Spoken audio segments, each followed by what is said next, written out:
to the CMS Connected show, the web content management industry's only news commentary show.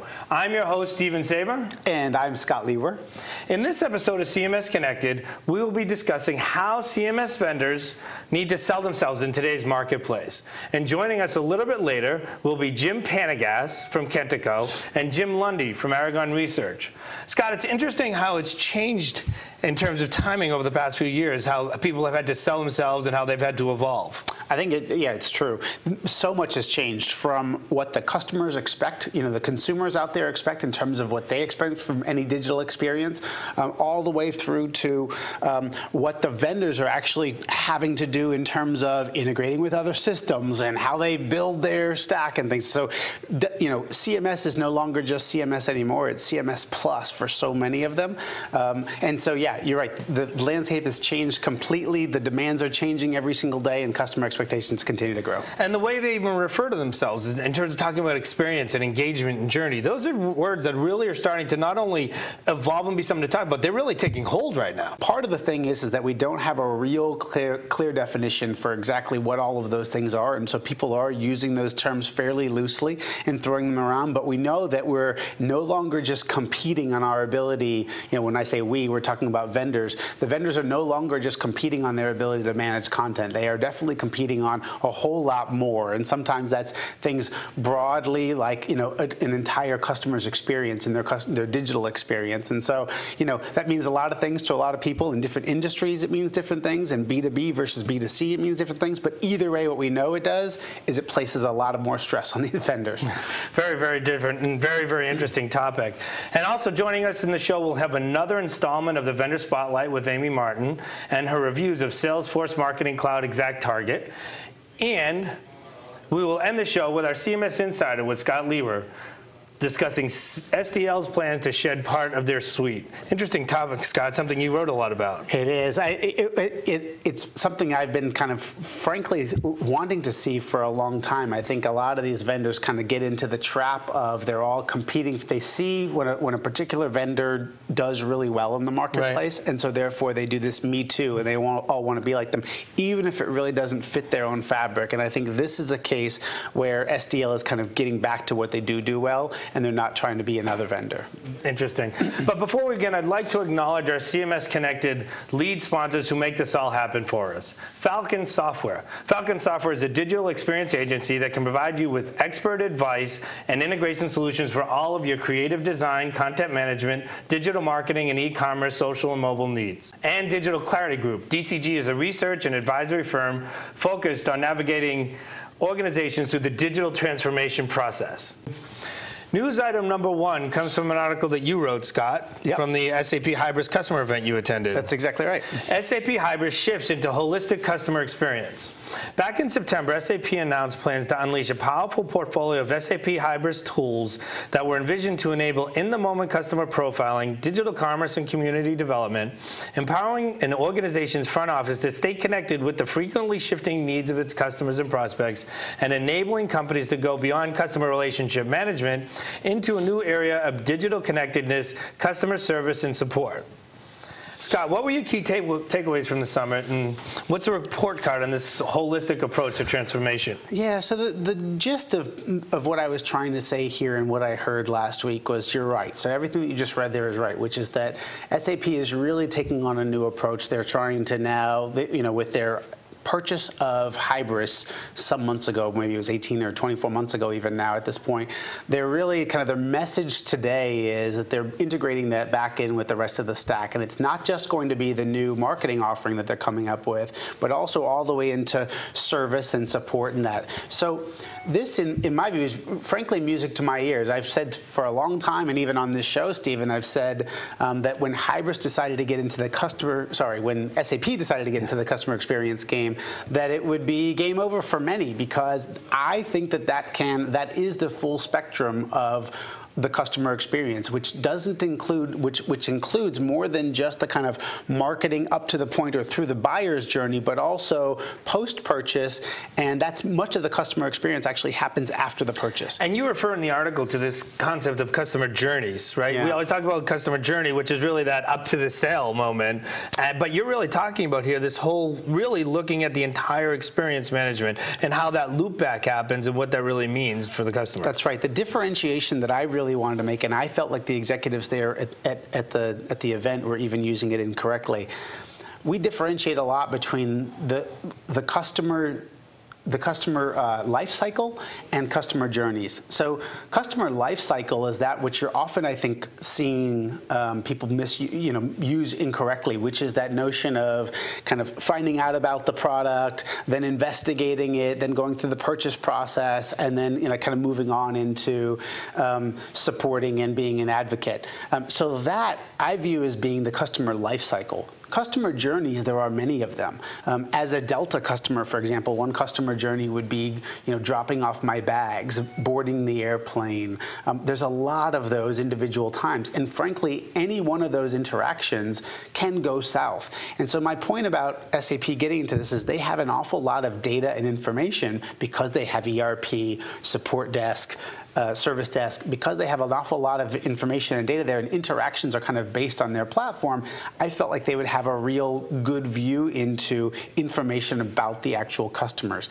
The challenge that I wrote about, Stephen, though, in this whole thing is if they're going to support that kind of full end-to-end experience and all of those journeys, and I think that's a good idea that they do so, who of their partners is going to be able to support them doing so?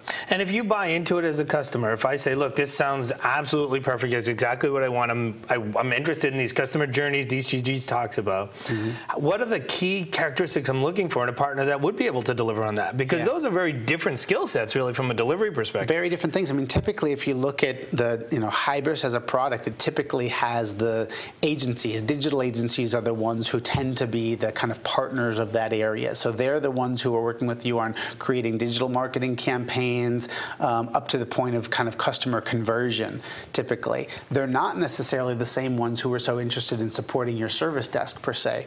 Then you've got the more traditional SAP customers who are the Accentures of the world or the large SI firms, maybe the Indian back office companies who are supporting large ERP implementations and might support service desk and things, but they don't really know diddly, to be honest with you, about marketing and supporting campaigns. So the worry is just because the technology is now evolving to include both sides of that kind of front office, back office notion, which partners are there that really kind of span that full gamut too? And it's it was a bit of a call to arms of the folks as to kind of who's going to step up, because I'm not really sure who the customer should go look to.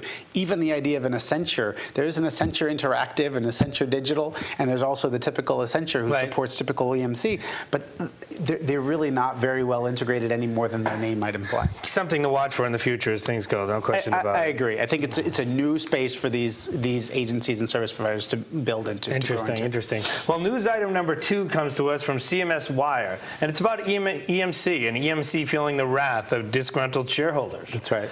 For the third time in less than a month, EMC is feeling the wrath of disgruntled shareholders in connection with its proposed acquisition by privately held Dell Inc. The 3 new actions are the latest in a string of related lawsuits. At least 11 suits were previously filed in connection with Texas-based Dell's planned private equity-backed $67 billion acquisition of EMC. Alam Scott alleged EMC is shortchanging its investors, right? Yeah. Arguing the merger was adopted in violation of fiduciary duties of the board of EMC and their directors, and they're turning to the courts for relief to enjoin the merger as well as other remedies. So as you think about this, you think about what it means. I mean, on the one hand, there's a whole financial aspect to this, but let's talk about the industry side of this, and what does this mean if it actually came to fruition, and how it fits, how it really affects the industry? Yeah, first of all, I think, both EMC's Joe Tucci, the CEO, and Michael Dell, and from the Dell side, both are very there's no bones about it that this merger is going to go through and that it should happen sometime later this year. So they want to very much dissuade anybody from worrying about this noise, to be honest. They admit that they don't necessarily know that they'll win these particular suits, which have to do with the information that they disclosed and that sort of thing. But they're really not big deals. They are individuals who are disgruntled about the way they went about this, not whether or not it's actually worthy of being. So this will happen. Together. That's what they say. I mean, I'm certainly, I'm an industry analyst, not a financial analyst, but it should happen. And I actually think I saw just this morning, in fact, that the EU has basically said that it plans later this week to support this, so that it's clear all ends from that standpoint. So they'll have passed one more hurdle of that all things look good from their perspective. And if it does clear, how does that really impact the industry? What should we be looking out for? I think that's what matters. One thing to know is that when you're doing this deal, that on the EMC side, these are like 7 different companies, right? They have a stake in VMware, right, which is public on its own. It's public on its own. They've just created a couple of new businesses. They have a number of business units here, some of which that they're trying to sell off, and then on Dell's side, even they own some businesses that they're even trying to sell off to raise cash for this, because I think the biggest question about this is whether or not Dell can get the kind of bank financing to be able to make a merger of this size, to make an acquisition of this size. And so, but from I think your point is valid, and let's talk about that, which is from the industry perspective, kind of what's the ripple effect here, and then what are the implications? And then Michael Dell says that the quote here is, the deal, according to Dell Chairman and CEO Michael Dell, will create an enterprise technology powerhouse. So what does that mean for the consumer out there, the customer out there who's thinking of either they have a relationship or they're looking at relationships? How does that impact them? Yeah, no, I think first of all, the Dell name is a great name, but it, to be honest with you, is kind of what's looking for its place in the shift coming out of the consumer PC era and shifting into the business to business side. And I think EMC was very much they are a leader, to be honest, in cloud storage and things, right? And so I think the merger of these two things, but they didn't have a pretty face. They weren't really known well so I think this idea, they have a lot of good strengths that complement each other well in this.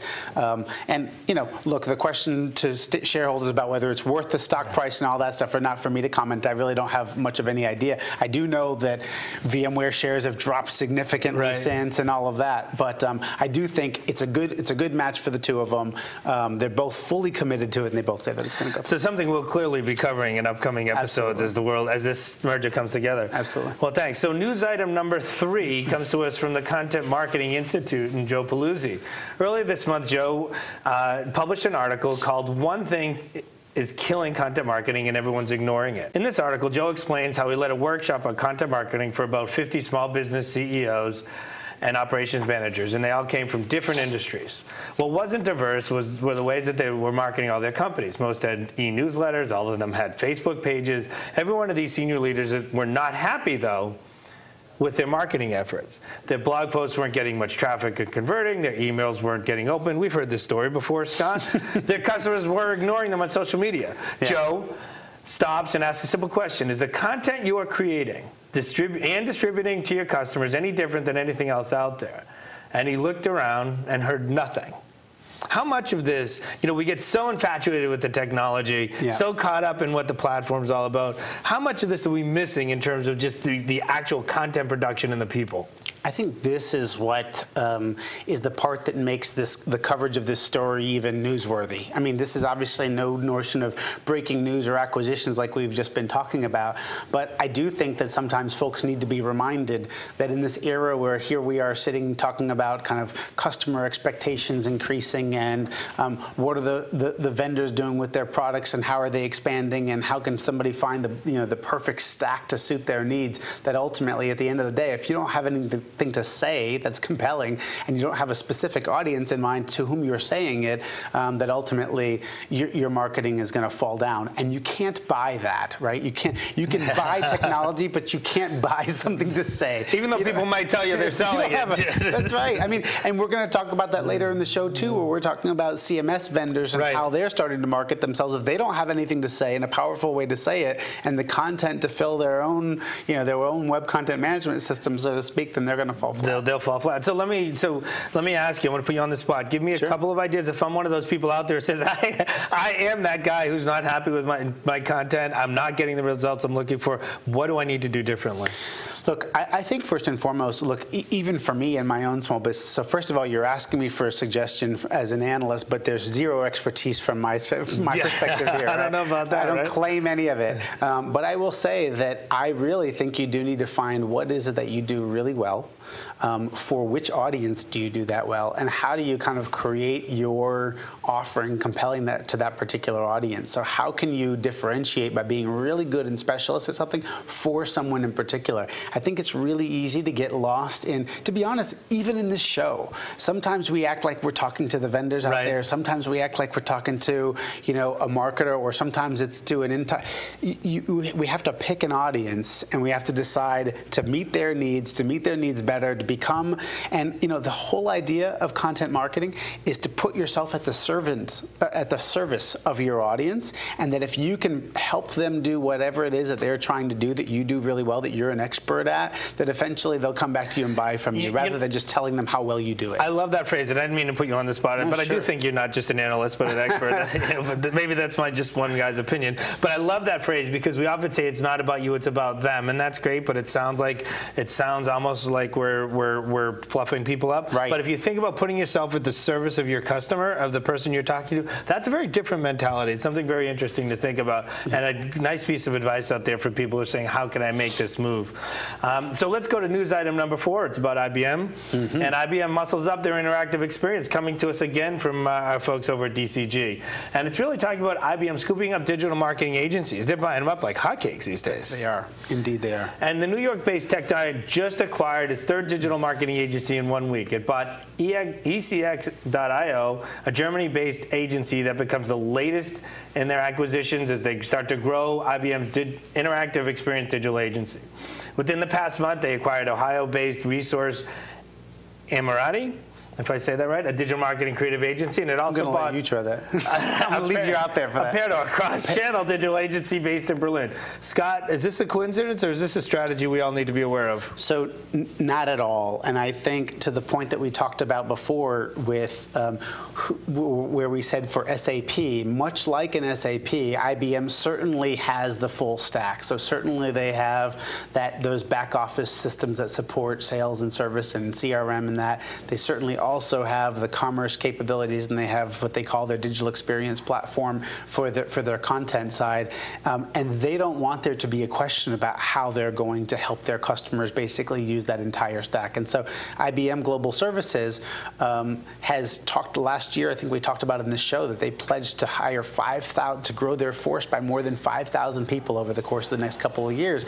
Much of that was and has been organic, but certainly also much of that has to do with going and making precise acquisitions in specific geographies, like 2 out of the 3 that were in Germany there. They see Germany as a kind of gateway into Eastern Europe and into a lot of areas that kind of so goes DACH, so goes the rest of a lot of the parts of Europe. And so they wanted to get a really good stronghold there. So not only in geographies, but also in capabilities that they were specifically looking for that digital agency capability that they wanted to kind of really beef up.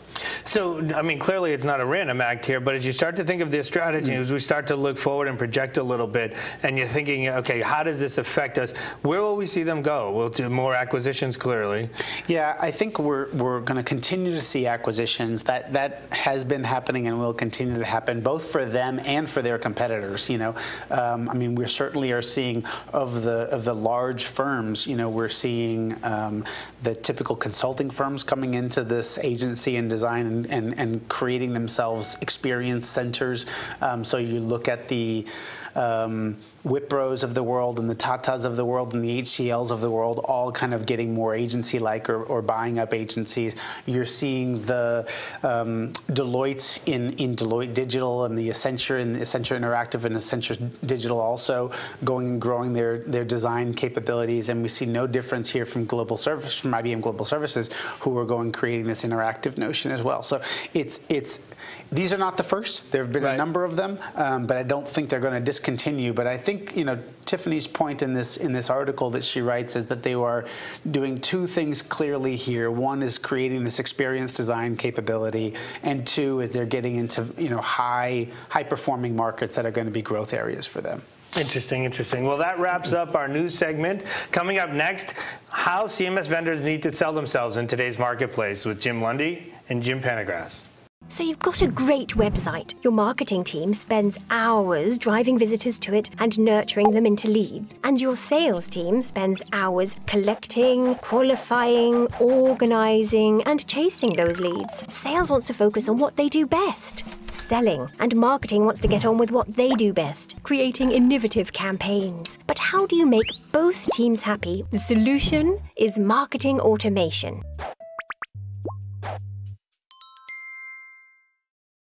Welcome back to the CMS Connected show, the CMS industry's only news commentary show. I'm your host, Saber, and to my left is Scott Liewehr from DCG.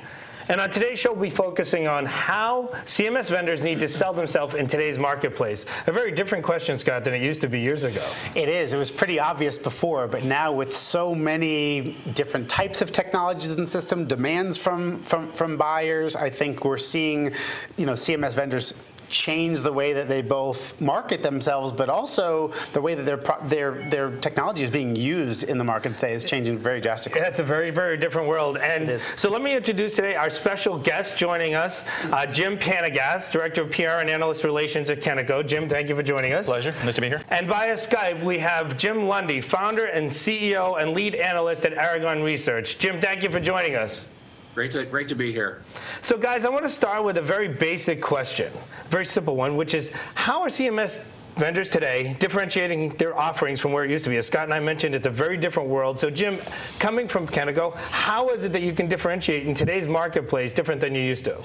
Well, in all honesty, it's very difficult in today's marketplace. We have so many competitors, and some are best of breed, some are more all-in-one solution type suite like Kennico. I looked at the leading websites, some of the leading websites last night actually, just to see what they're calling themselves. Oracle, delivering a personalized customer experience. Adobe, delivering a better digital experience. Sitecore, turning digital strangers into delighted customers, and so forth and so on. A lot of great rhetoric, a lot of great catchphrases, but they're essentially saying the same thing. They're trying to manage this customer experience from first touch point all the way through to a finished sale, and even beyond to customer support. Mm-hmm. So it's a challenge for today's CMS vendors to break out of the pack, if you will, because there's an increasing overlap. Right, we've got best of breed, we've got all-in-one, and there's about an 80% overlap in what we're doing. And Jim Lundy, as you see it coming from the analyst perspective and coming through research, what are you seeing as the key differentiating factors these days? Because it sounds like there's a lot of similarity here more than anything else. Well, there's always been a lot of similarity, and I think if we look at it from the buyer's perspective, what enterprises are trying to do and marketers are trying to do is differentiate the experience for their buyers. And so they're looking for something better. And they're also a lot more savvy. 12 years ago when I did the very first web content management Magic Quadrant, and I ran the content team at Gartner, it was a different world. And it was less sophisticated, and the website ruled. But today, with mobile experiences and all those types of things that people use every day, the 6-inch device is the new compute platform. There's got to be a better way. So from the vendor side of things, it's a challenge, and the challenge is to how do we offer more capabilities so that the buyers want to buy our product versus somebody else. So the race from best of breed to suites, as Jim talked about, is really on. And we also see a shift to platforms where pluggability and APIs, so you can plug in third-party applications that might fill a gap in a product suite. That's also a major trend for 2016. Mm-hmm.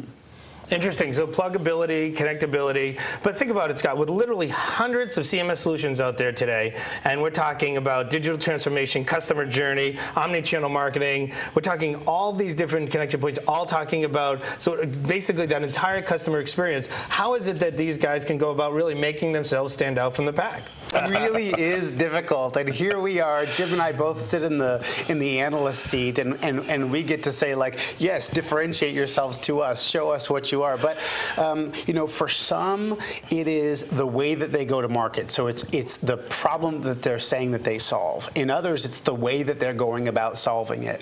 And there's the combination of the two for both. So the notion of the suite platform best of breed is certainly one area of differentiation. I think, you know, for a while, I remember even advising some to, you know, be unabashed about it. The whole Apple idea of, you know, it just works, closed system or whatever, will have some appeal. Now, that really doesn't follow suit because no one is going to have, at least in the larger end of the market where there are larger customers, no one has a completely, you know, just one type of system in there. They have a very heterogeneous environment. And so I think one demand from most is that it does have to integrate with other systems, whether that is other parts of the digital marketing stack or whether it's just other parts of the entire organization. Either way, I think integratability and interoperability is something for sure most are looking for. I think there's a human equation here that needs to be talked about. You know, for starters, with these marketing automation and CMS platforms, the nature of the people that you're hiring is changing. The skill sets are changing. You know, it's much different. You know, I've been in this industry for 20 years. We're not telling people how we're not in this industry. And in the old days, I hate to say the old days, it was more creatively driven. Today, it's clearly much more technology driven. But I think a lot of the vendors are heavily focused on the analytics and ROI. But I think they also need to focus on give more of a 360-degree view of these platforms. And what I mean by that is, as a marketer, I want to see the finished product that can be created by these systems. I want to see the websites, the landing pages, the email campaigns. I want to see examples of it from some of their customers, you know. And in most of the marketing materials that I've seen on websites and even in print, you don't see much of that. You don't see the user interface. And this is a system you're going to be living with for the next 5 to 10 years. I want to make sure it's a system I can live with, that I can roll out to my staff. Then there's a whole other kind of series of questions that, as a potential buyer, the vendors need to answer for me. What kind of people do I need to have on staff? Do I have enough people? What kind of budget do I need to sustain this? Is it going to hook up to my CRM system and other key business systems? I need them to become my trusted partner and walk me through all of this before I can even consider buying their product. So Jim, Lundy, let me ask, I mean, we're talking a lot here about integration, platform. Scott referred to it as the stack, which is sort of, you know, I mean, we always talk about the stack, but it's interesting now we're lumping digital marketing and CMS into the single stack. The same stack, But yet Jim Panagas here is talking a lot about the people aspect and the trusted partner relationships. Talk about how those two fit together, Jim, and what you're seeing out there. Well, I mean, so, having been a marketer and, I took a sabbatical between Gartner and Aragon, and I was at a software company, and I had to run those tools and, turn off a CMS, turn a new one on, and buy a marketing automation platform. So there is this race to the marketing suite, whether you call it a suite or best of breed stack or whatever you want to call it, digital experience management, something we're using more. On the experience side, first of all, it's almost like you could look at it this way. You're in this, marketing war room. You've got all these different tools. You've got to instrument them to launch the campaigns. And it really is about campaigns and turning over those marketing qualified leads. And so you're really still dealing with, a lot of training. A lot of the, I'd say this, a lot of the marketing automation tools do not work as advertised. I think on the web content and CMS side, they've come a long way in user experience. So it's very frustrating for a lot of the marketing buyers we talk with about how long it takes to train their staffs to use these various different tools because they all work differently. So you're talking about user experience here. Let me ask you the question, and Jim, maybe I'll go to you, and Scott, I'd be curious your opinion of this as well. But back in my day, we let a lot of it was about customers, really telling the story for us, right? Because they're actually the best people out there to do it. But as you're thinking about customers and partners and getting the user experience story out there, how much do you think leveraging the customers and partners in the conversation is valuable? And has that changed recently in terms of the story? And how can you do that? I think it's a huge opportunity. I think it's probably never used enough. For starters, you have customers now around the globe. So customers are saying, well, great, you've got something going in America. America, but what about the UK? What about Right. Germany? What about Australia or Asia Pacific? So it's important now to draw on customers in all parts of the globe. So and draw on some partners, by the way, that are global, customers that are global in scope, so they can talk about operations in different parts of the world and show examples, real-world examples of what they've achieved, what kind of statistics they're showing before, and they can paint the before and after picture. That's what everybody really wants to see, is how was it before and how was it after you implemented the technology? What numbers can you show me? And can you, Scott, legitimately use a customer to tell a story or a partner to tell a story about your product in a way that gets it out there the way you want it to if you're a vendor? So certainly if you can get your customer to help to tell your story right out of the gate for you on your behalf, certainly that's going to be more powerful, I think, than anything else. But even if you can't get them to go tell your story for you, using the case studies and that sort of thing to be able to tell the story is that much more powerful. I know, I'm sure Jim would agree with me that as analysts, what we often want to hear from them is to kind of tell us some of those case studies, tell us what you've done before, how you moved the needle, what were the needles that you moved, and all of that. Because ultimately it does come down to, at the end of the day, we can say that this system or that system is satisfying these kind of box or checking these boxes. It does marketing automation, but there's a lot of different ways to perform marketing automation. There's a lot of different ways to manage content. There's a lot of different, and there's a lot of things underneath that it can or can't do. And so a story of what a customer has actually done with it and how they've been able to put that tool to use to kind of solve their problem is really, really helpful. Because at the end of the day, sometimes, and especially the buyer at the buying decision, that may or may not necessarily care about all the hows you do it, but they do want to know that you're going to be able to get them across, whatever that finish line is, even if it's a interim point. I think people also learn from other people. We're used to watching videos, we're used to watching webcasts. So if you've got a customer that's willing to speak at a trade show or a conference or even a live webcast, where they can not only tell their story, but you can ask them questions, live questions from the audience, that's worth its weight in gold. Sure. Absolutely. And again, you're watching CMS Connected here. I'm Steven Saber, joined with my co-host Scott Liewehr. We're joined by Jim Panagas from Kentico Software and Jim Lundy from Aragon Research. We're talking about how CMS vendors need to sell themselves in today's market. And Jim, my question to you has to do with a follow-on here. We're talking a lot about experience, customer experience, and we're talking about digital experience management. And in particular, I really want to talk about the evolution. Scott, you and I have been in CMS for a long time now, and we've seen a lot of change. But Scott, talk about it, Jim, from a vendor perspective. You were with Gartner, you were with the vendor, now you're back on the analyst side. What have you seen in terms of the evolution of the CMS vendor in particular, and also you referred to that vis-a-vis the marketing automation stuff and the marketing automation stack. Talk a little bit about how you see those two interconnecting. Well, so, all markets evolve. And when you look at, how do I offer more capabilities to my buyers, whether it's, a new business deal or, an upsell, in almost all markets, there's going to be consolidation. And so you do basically get, feature roll-ups. So, when you look at, all the acquisitions that Adobe's made, that Oracle's made, that IBM's made, you're going to be talking on your broadcast, I think, later about what Salesforce has been doing. They've all gone out and added extra capabilities through acquisition. A lot of it's not organic as far as how they develop their marketing suites. And so, the buyers want more of that. And, so the challenge is, does it all work together? The truth is that for vendors, got to make it look good, sound good, buy my product, it's better than the other guys. But, buyers are very sophisticated, and they through the reference selling you mentioned earlier, they usually find out where the gaps are, like this module's not that strong. But clearly, when you look at the whole race to, engaging with sophisticated buyers, it is about better experiences. It's about mobile-first apps. We even got a piece coming out about, a call to action for CMOs about why you're not doing a wearable app. And, it's not just responsive design anymore. So it's very challenging for the vendors to be able to offer all those capabilities and make it work seamlessly. And, when they get a great design, and, I think that's something Falcon does is, beauty's in the eye of the beholder. If they say, wow, that looks incredible.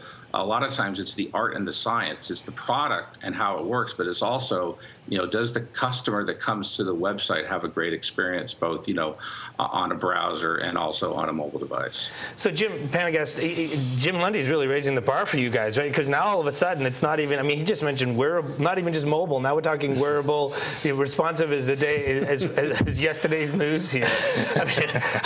Welcome to my world. Yeah, exactly. So let's talk a little bit about this evolution you're seeing. Yeah. You must be just, it's incredible.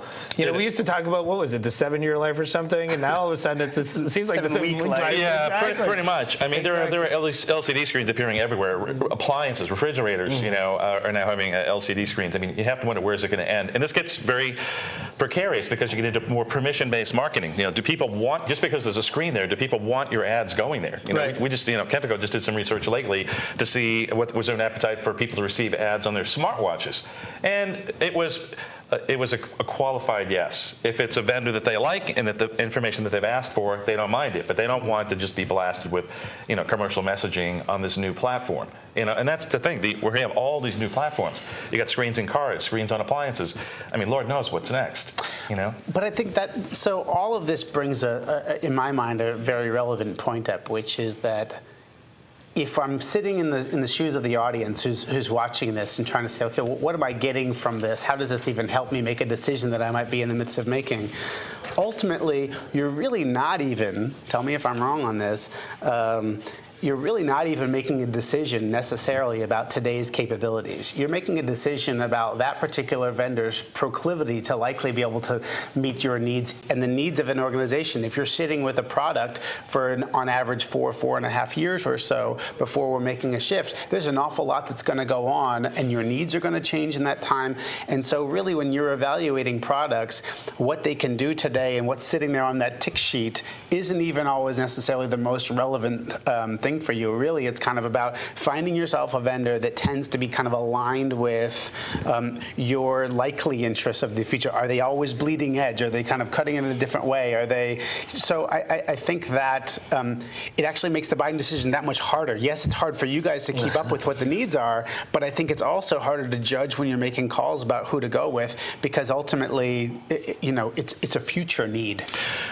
Two things come to mind. One is trusted partner is kind of the key words that I like to use when dealing with with CMS vendor and dealing with a prospective customer.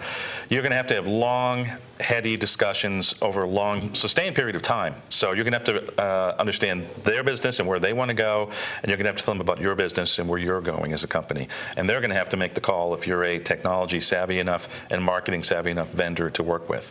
So it's kind of a double-edged sword, if you will. I'll just say one more thing back to that point, if you don't mind, Stephen, which is that I think you're really right. The whole notion of fit is really important here. Many times, all due respect to the various plot graphs that are out there, people want to choose the one that's furthest up and to the right, or whatever it is, furthest in the ripple of the wave, whatever you want to call it.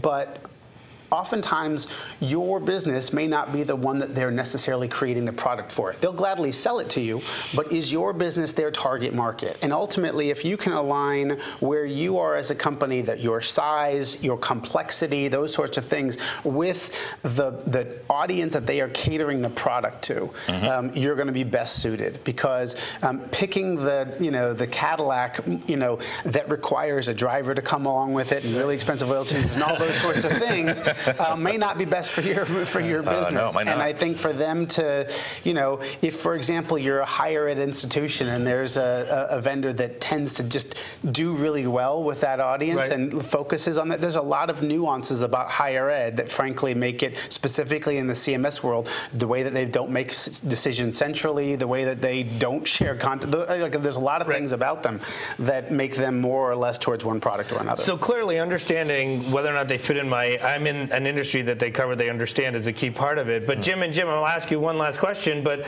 because we're talking really about a crystal ball here at some level. You're saying I need to see into the future, because in 5 years, what I'm using, what I buy today won't be what I'm using 4 or 5 years from now, because everything evolves so quickly. So Jim Lundy, as you think about recommending to a particular customer who says out there, I understand how to buy based on what I'm seeing, but I don't know how to see in the crystal ball. I don't know how to buy into the future. Scott's idea of knowing for sure that they fit in your industry is a key part of it. Give us some other ideas in terms of what other key things we're looking for to say, does this company have the vision, the knowledge to bear with me as I go through my evolution as a company? Well, first there's two things. One is, the reality in the whole, if we look at all the overall content space, most enterprises have multiple offerings depending on where they are, and they've got specific use cases, as Scott was mentioning. So they're usually going to have multiple offerings, and so the balance. And I think that this is kind of the secret sauce of how do you balance where the vendor is today and where what is their vision of where they're going to be tomorrow, and what is their ability to then deliver on that vision on a regular basis. Agile development. So they can trust, and I think Jim mentioned partnerships, but it's also about trust. Do you believe they're going to do it? Are other people, jumping on the bandwagon? We clearly see that this world is going to be changing a lot because, the world is changing. Mobile devices are taking over. So I think, the big thing is, obviously checking references, finding out who's using what, looking for, again, the idea of, because there still is an awful lot of design work that goes into this. And that's why, it's kind of an ecosystem. So, really, we do see some things that will change things. And it's going to become more of a real-time buyer journey, not just, they were on your site yesterday. So there's going to be much more emphasis on real-time analytics and real-time engagement. So that you don't lose that person that was there, and sales finds out 5 days later they were on the site and they scored really high, and you should call them. So I think it's a constant challenge. But the great news is for all the vendors and for all the buyers is this is how people are on the hunt for products and services. They go and look at websites. They look at ads and things like that. So it's a great market, and the challenge is how do you keep innovating so that you can win.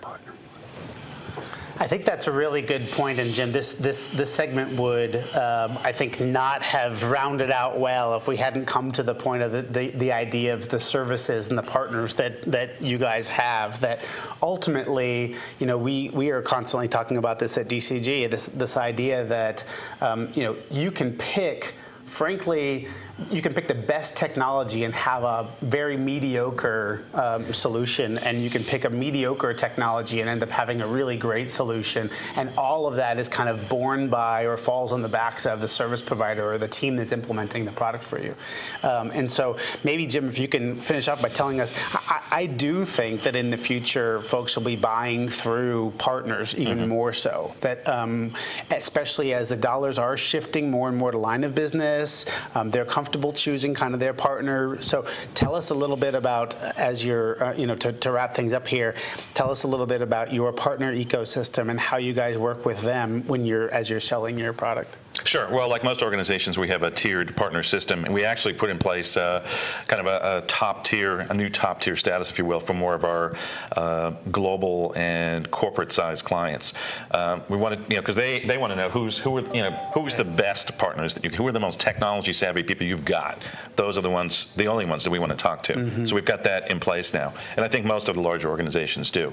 Partners are incredibly helpful. They have incredible knowledge that they bring to the equation. It's not just they know a lot about your own product. They know about the markets. They know about the industries, the applications, the interconnectivity with CRM systems and so forth. Do you find yourself going to market more with them, though? As they can tell the stories of customers, do you find yourself kind of doing this solution selling notion where you're going to market with partners even more? I would say, I know Kentico, we probably 70 or 80% of our sales are through the partner channel. So it's heavily through the partner channel. Not that we don't want to engage clients directly, but these folks bring a lot of technical expertise, and they can spend the day-to-day working with these folks. Also, they tend to be located, closer to the client as well. Sure. And sometimes you need partners in different parts of the world. So we also have that covered, right? Because if you've got global operations, you need North America, Europe, and Asia Pac covered, and you do. Okay. One last thing I did want to mention was partners play a key role here, but so does the marketing team on the inside that's going to implement this solution. So a lot of this is going to rest on their shoulders as well. Right. You said it yourself. You can have a mediocre platform, but with the right team, they can make it sing. Absolutely. And vice versa. So don't want to underestimate that human factor. So thank you very much, Jim. Sure. Jim Lundy, I want to thank you very much. Jim Lundy from Aragon Research. Jim Panagas from Kenico. Jim, how could people find out more about you if they want to research more, understand more about you? AragonResearch.com. That's our website, so check it out. AragonResearch.com. Jim Lundy, Jim Panagas. Kentico.com, or you can reach me on Twitter at Jim Panagas. All right, thank you very much for joining us again. Coming up next, Vendor Spotlight with Amy Martyn.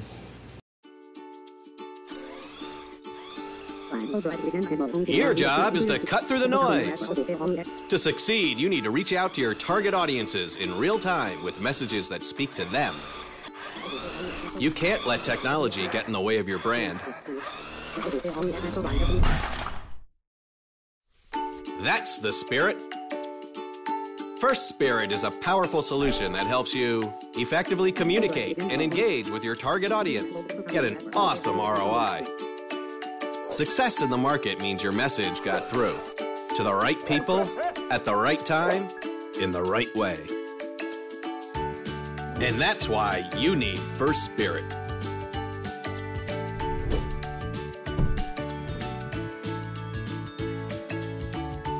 Get started with digital marketing. Visit www.espirit.com now.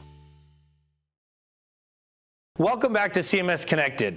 Now we're going into our Spotlight segment talking about Salesforce's Marketing Cloud, formerly known as ExactTarget. ExactTarget went through a string of big-name acquisitions before finally being acquired by Salesforce for a whopping $2.5 billion. They offer services like email marketing, customer journey building, and mobile marketing, just to name a few. And some of their customers include Black & Decker, Sony, RBC, Philips, Burberry, and News Corp Australia. And joining us via Skype for an in-depth review of Salesforce Marketing Cloud is Amy Martyn from Falcom Software. Hello, Amy. Welcome back to the show. Hi, Stephen. How are you? I'm doing great. How are you? Good, thanks. So, Amy, could you give our audience a detailed background of how ExactTarget started and pivoted to become Salesforce Marketing Cloud? Yeah, for sure. It's actually a really interesting story. ExactTarget first started in 2000 by three gentlemen with about $200,000 in financing. And they then grew to a 10.5 million company with funding from venture partners in 2004. The firm then grew from 11.5 million to 41 million, which is a big jump for them, and filed for an IPO in 2007 and really raised 145 million from there. They acquired CoTweet, iGo Digital, Keymail Marketing, and Peridot. And in 2012, ExactTarget raised 161.5 million just before being acquired by the Salesforce for, like you said, the whopping $2.5 billion. And in May 2014, Scott Dorsey stepped down as CEO of ExactTarget and was replaced by Scott McCorkle. And that was when they did the whole name change from ExactTarget to the Salesforce Marketing Cloud. And really, when they first came out, like any company that kind of first steps into the marketplace with a new software, new platform, they weren't really 100% with their integrations. They really had some work to do. But what has happened in the last year or so, in 2005, they have just grown phenomenally. And really, their integrations are just fabulous. They've grown in Chatter, the Sales Cloud, and the Service Cloud. So it's really, they're doing great, the Salesforce Marketing Cloud. And so now, from what I understand, we talked about email marketing, customer journey building, and mobile marketing, but there's a lot more to it than that, right? They offer a ton of different services, if I'm not mistaken. Right, they really do. They offer a full suite of marketing services. Like you had said, their kind of bread and butter is the email marketing service. And it's really interesting that it can maintain lists. And really, from there, it will read and do whatever the recipient wants. Click forward, it will change the email message from there. Some of their other services include marketing automation. Customer journeys is a new one for them, but is really making, becoming quite popular, as a lot of people are trying to do this within their companies. Social media, they're doing digital advertisements, mobile services. They're offering this one service called Predictive Intelligence, which is really, again, becoming more popular right now, but really great for making estimates in the future of what's going to happen and help your business goals, as well as data analytics. And their two biggest ones, that services that just came out January of this year, is the Salesforce strategic framework for retail customer journeys. And that is kind of self-explanatory, like it says, is that it helps retailers create these customer journeys and then create and execute a digital engagement plan.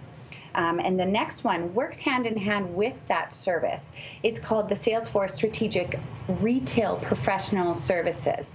And once a retailer has created these customer journeys, they then can work hand in hand with the Salesforce team, who's going to put together a plan. They're going to help them execute this digital marketing plan and work together with the CRM. So it's really quite the service that they're going to start providing to their customers. So we're talking about a lot of different things here, Amy, and for the average consumer out there who's saying, okay, like I get it and I really want to get going, but where should I begin? So what steps should someone take if they're interested in starting to move forward with the Salesforce Marketing Cloud? What does that process look like? Where do they get going, and how do they not only stick their toe in the water, but actually jump in and get started? Right, that's a good point, Stephen. So what I did is I kind of went incognito and pretended that I was, just starting out as a customer. Okay, what would I do? I went to the website, went through the features. I then figured out, okay, well, I want to see a demo. Let's see, how the product works. Filled out the form. A sales representative got back to me within, less than 24 hours the next day, and she was very informative and professional, and she let me know of the process that we would go through. So what they do is they go through kind of a consultation process, 10 to 15 minutes, where they ask you questions of where you stand in your business. Are you, a new business? Have you been in business for 20 years? And what they're trying to do is figure out where you stand and what are the solutions that you need for your business and your business needs. Then what they do is they kind of pass you off to an account executive who will formulate a plan for you and your business and put together a digital marketing plan so that you can accomplish that. And then they will, depending on if you have a developer on hand or not, they will pass you off to an implementation partner to work with to really establish Salesforce for your company and then start using it. So, yeah, it's interesting, the process that they go through. But if you're not a developer, if you don't have a developer background, or if you're a company that doesn't have a developer on hand, you really can't just start using the program, like HubSpot, where you can just jump in and start using it. It's really more directed for the mid and larger enterprise companies. So the smaller guys need to realize that, that extra little bit of time with the implementation partner can take extra time and extra money. So let's talk about money for a minute. I mean, let's talk about budget. What's the price of using the Salesforce Marketing Cloud, and how does that compare to other stuff out there? What are you seeing in the marketplace, and how does their pricing match up? Yeah, looking right from their website, they have price. Salesforce Marketing Cloud has prices right on their website. The basic package starts at $400 US per month, and that will get you email, web, and mobile services in a package, and they have 4 packages there. The most expensive being about $12.50 for digital advertising package. But really what they do is a full assessment of where you stand, what you want out of your business, and put together a plan. So really prices will vary depending on what features are enabled, how many users will be using it, and the level of customer service you'll be using. And their two new services that they just came out with, the strategic framework for retail customer journeys, that will be generally, if you are a Marketing Cloud customer, that will be in with your plan. But looking at the Salesforce Strategic Retail Professional Services, that is about $6,500 per month. And the reason it is quite a bit more is because you are working hand in hand with the team at Salesforce, their CRM, all the professionals there, and they're executing a plan that you can actually achieve your goals, and they're helping you along the way. Now, looking at competitors, so they kind of are placed right in the middle. If you look at the smaller market competitors, so like your MailChimps, Constant Contact, they are very reasonably priced. So Salesforce is quite a bit more, but Salesforce offers quite a bit more. HubSpot, Marketo, those guys, they are priced a little bit less than Salesforce. But if you look at the big guys, the big vendors out there, so IBM, HP, Oracle, Adobe, they are priced a little bit more. So Salesforce kind of falls right in the middle. So in terms of, so if that's pricing a budget, let's talk about who's out there using it. Did you have a chance to talk about any users out there who are actually using the platform, get any feedback from them on what they're seeing, what their likes and dislikes are? Definitely, yeah. So majority of people are loving the product, especially at where they've come in the last couple of years. They love the email system. They're finding that A/B testing is really easy to use. The data to personalize emails is great. And my favorite one is the feature where they're able to now send notifications through email or text to a customer that is geographically close to the store. So that's a really fun feature that a lot of people are really liking right now. But however, some other business professionals are finding that there's a big learning curve with dealing with Salesforce. They're having to learn things, old things, in a new way. But that can happen with a lot of different platforms. The other thing is that they were saying is that the system can be slow and the templates can be confusing. But if you're using an implementation partner, that won't be a problem. So in the world of Marketing Cloud, then, sort of who's in the Marketing Cloud war, and who do you see as the winners? Who's emerging right now as winners in the space? Yeah, the war, the Marketing Cloud war. You know, everyone, all the big vendors right now are trying to be that solution, that big, you know, full suite marketing solution, end-to-end solution, and really where they've come is quite amazing. All of them, you know, are sitting nicely in the marketplace and are all quite competitive. If you look at Salesforce, for example, historically they've been a CRM platform, and now they have come out into this full-on Marketing Cloud suite. Which is offering so many solutions. And they're actually sitting as a challenger in the Magic Quadrant. Adobe was kind of the first to say that they were going to build an integrated digital marketing hub about 6 years ago, as per Gartner. And their core strength is really the Creative Cloud offering. Oracle was slightly late to the game, but making up aggressively, buying their way into the competition. Both Responses and Eloqua, they are top-rated products within their niche. IBM, for example, they're first company to think about creating a unified digital marketing hub, but it's funny, they kind of dropped the ball a bit. And there was a disconnect between the CMO survey and the IBM acquisition activity. Interesting. And then the last one, HP, was really the up-and-coming, based on its digital marketing hub that they really wanted to create. And they went through this acquisition of $11.7 billion, buying this company Autonomy, which has really come to haunt them as they paid about 80% over market value. Right. But, which is interesting. But, you know, all in all, they are all doing a really great job. In my personal opinion, I really feel that marketing-wise, Salesforce is really standing out.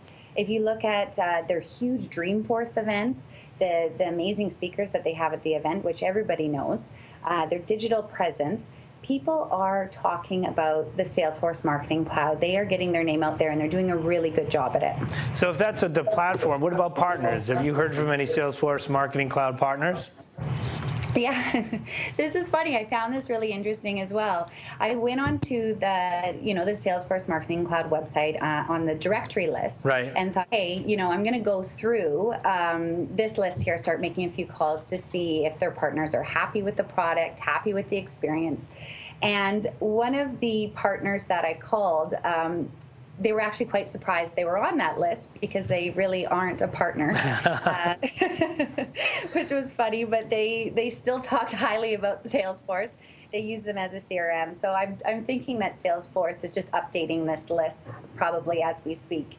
But overall, yeah, the partners are so happy with the platform. Their customers are getting results. So it's they're excited from where they've come, the Salesforce Marketing Cloud, and what's next. And their customers are reaching their goals as they set out. Yeah, definitely. I have a quote here from one of their customers who is just beyond happy, obviously. She says, "One of the most important pieces of our business is creating a seamless experience for our customers. But this can be challenging when we blend the online experience with the personalized attention that customers would receive from an in-store visit." From Kimberly Rethenbeck, Director of Web Customer Experience at Room and Board. And she continues to say that the Salesforce Marketing Cloud has allowed us to communicate with our customers individually, provide a tailored experience to help them through the process and creating a perfect home.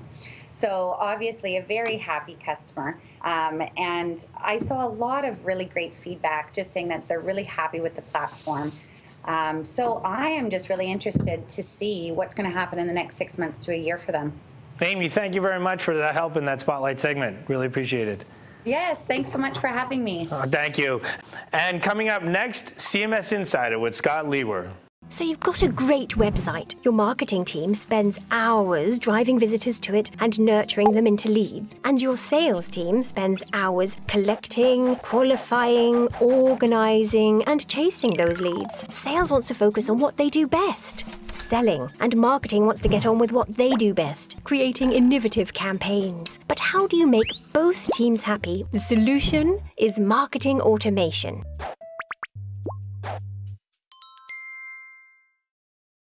So now for our CMS Insider segment.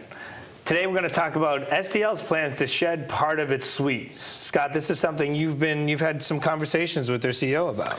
I have, and I think that this is, overall, I'm bullish on this idea. I think it's been a long time coming, and to be honest, not to sound Nostradamus-like, but about a year ago or so, we made the prediction that a couple things would happen. One is that their management would change over at the top senior management. I said at the time was not going to be kind of long for the long haul. And two was that I thought I could see the company splitting up a bit and them selling off some parts. And so here we are.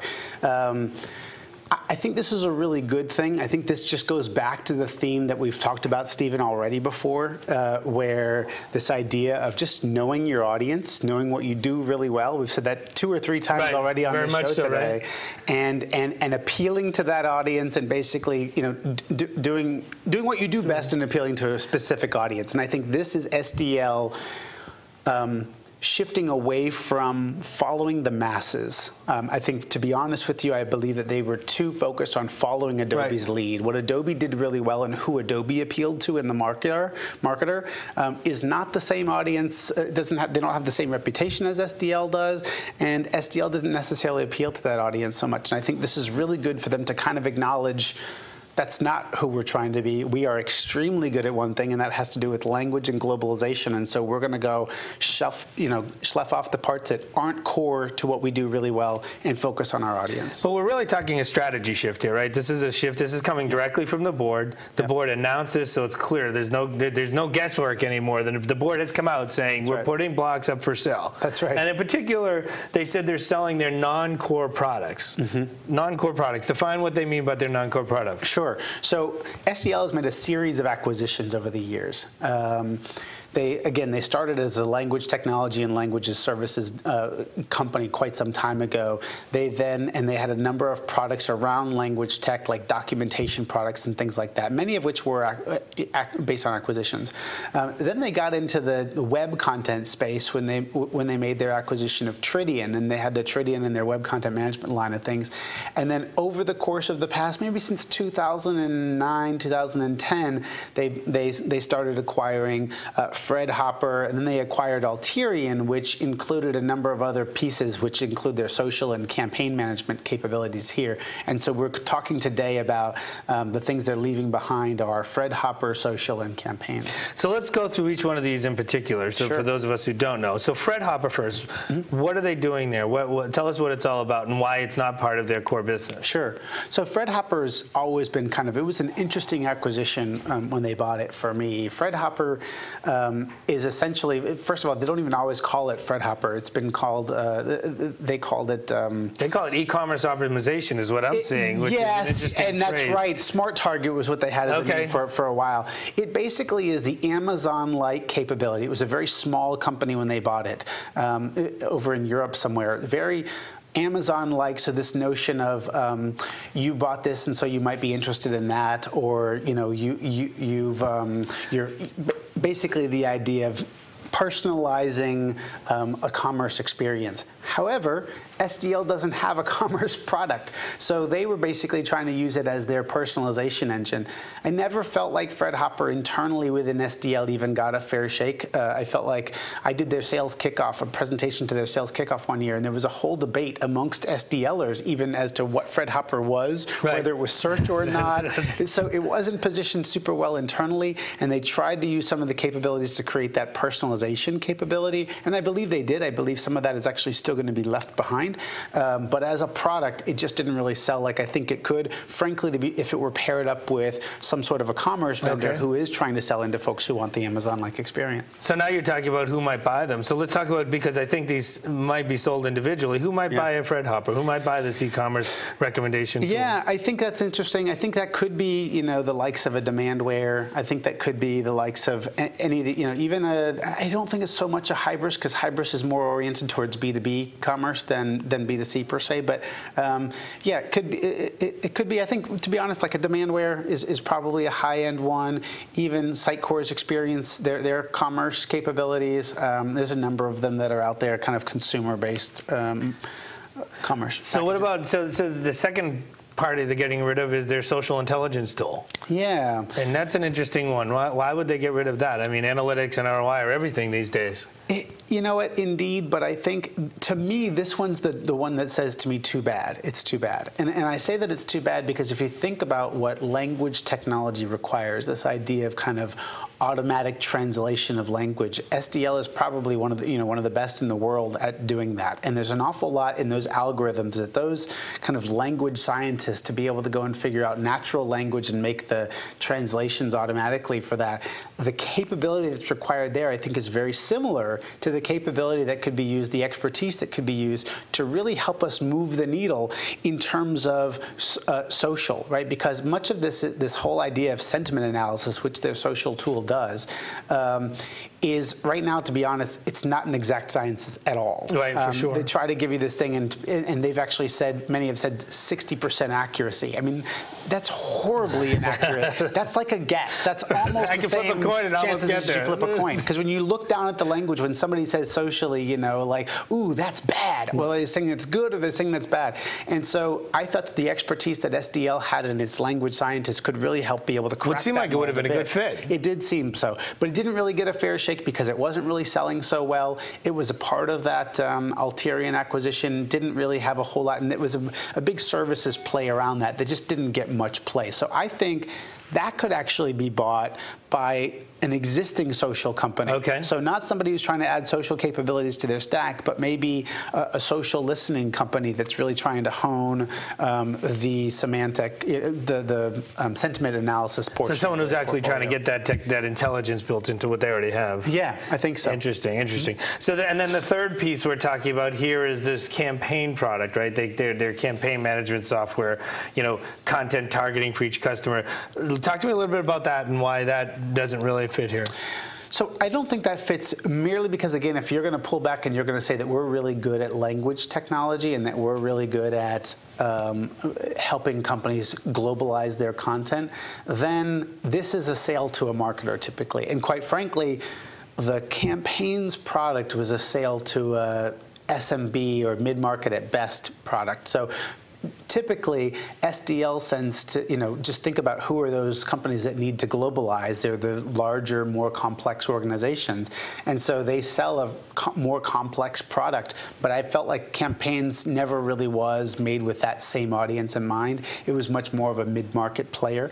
And so that will probably be sold off to somebody who needs mid-market capabilities and wants to add to their portfolio. So if that's who they're getting rid of, let's talk about who they're keeping. Yeah. Right? Because they're really talking about here going back to their core and really being part of being basically smarter about who they're going to be now. Let's talk about what they're keeping and why. Sure. So SDL is now kind of going to have kind of two parts, but both sell into the same audience. One is their language technology and language services, which has always been kind of, to be honest, their strength. That's been the biggest. That's the largest portion of their revenue comes from there,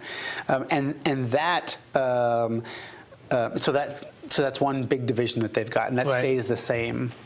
Second is what they call their global content technologies group, and that now is where the web content management platform, the Tridion product, sits underneath that, as well as a number of their kind of documentation products. They had a number of document management and documentation products that kind of also fall into that. So those are the two big divisions: global content technology and language services and language technology. So a year ago, you saw this coming. You saw some of this might happen. It's sort of playing out. They're shedding off some pieces. They're focusing down. One of the things we talk about is knowing who you are, knowing who your audience is. Yep. As we look forward, a good thing for SDL. Will this bring us back to where we want to be? I think so for them. I mean, they've had a tough couple of years, a tough slog there. If you look at SDL, for about 18 months, they were hunkering down and trying to refigure out who they are. And to be honest, this wasn't the result of that. This was the result of a shakeup when that didn't work and the board wasn't happy enough and the street wasn't happy enough. And so they ended up actually, Mark left, the CEO left, and David Clayton has come in as the at least acting CEO. And so they gave it its time for the turnaround. And then when things didn't pick up from there, now they've said, we're going to shelf these off. So this is kind of yet again another new beginning, only about 12 months after their last new beginning. I do think this is the right one, though. I do think having this it's a more streamlined company with a very specific audience, and the ability to cross-sell between those two is much higher. You couldn't cross-sell between a marketing suite before and a language. These fit together very well. These fit very well together, and I think they'll be able to look to their existing base of customers from their language side, sell their global content technology to them, and vice versa. Interesting. Well, it looked like some of our other segments. I'm really curious to look forward and see where this will take them. Yeah, I think so. I think it'll be very interesting. Well, that's all the time we have for today's show, but make sure you catch our next show when we'll ask the question, are expectations too high for customer experience management? Or view all our previous shows on demand and our blog commentary at CMS-Connected.com. Before we go, I'd like to again say thank you to our sponsors, Falcon Software, Digital Clarity Group. On behalf of my co-host, Scott Liewehr, I'm Steven Saber saying so long and look forward to seeing you next time. So get connected, stay connected, right here on CMS Connected.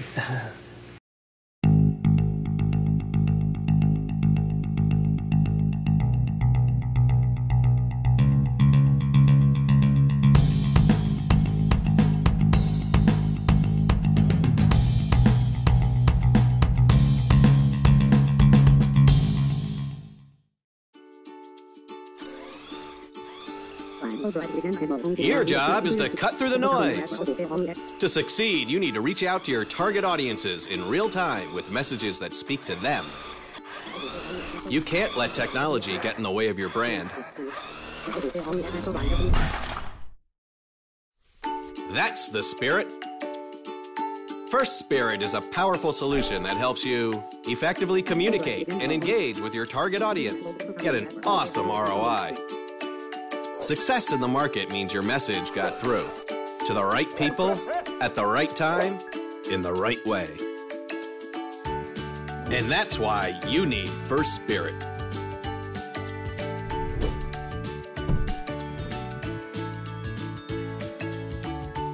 Get started with digital marketing. Visit www.espirit.com now.